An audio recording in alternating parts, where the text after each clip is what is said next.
د پکتیکا ولایت د ټاکنو خپلواک کمیسیون مسؤلین وایي چې د دې ولایت په مرکز او ولسوالیو کې 8,852 کسانو خپل رایه کارولې او له ټولو ولسوالیو څخه حساس او غیر حساس مواد مرکز ته انتقال شوي دي.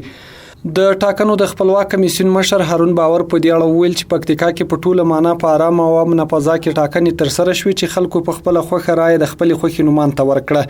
هغه پکتیکا کې د پارلماني ټاکنو په پرتله په ولسمشریزو ټاکنو کې زیاتو خلکو برخه واخیسته او په دې ولایت کې 8,852 کسانو خپل رایه وکاروله. ډیره مننه لکه څنګه تاسو ټول په جریان کې یاست. د پکتیکا ولایت ټاکنې د میزان په 8مه نیټه باندې د امن په فضا کې ترسره شولې.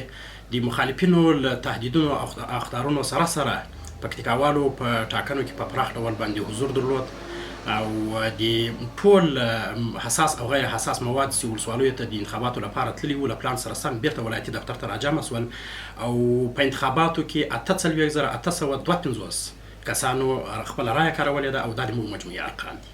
د ټاکنو د شکایتونو د برخې مرستیال صاپی چې یوازې تخلص په ګوته کوي وایي چې تر اوسه پورې پکتیکا کې 40 شکایتونه ثبت شوي دي چې د ډیری جمله بندي شوي او تر څېړنو لاندې دي.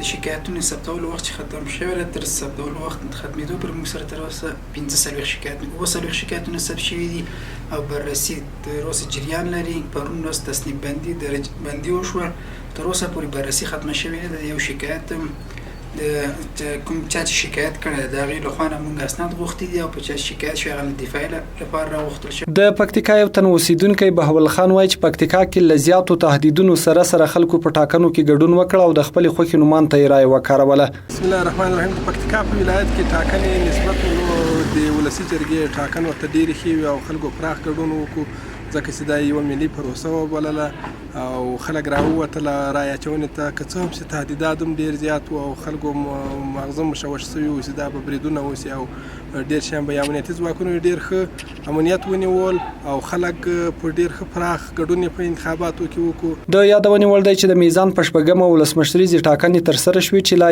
هم د بریالیتوب او درغلیو په سر ګرمې خبرې روانې دي.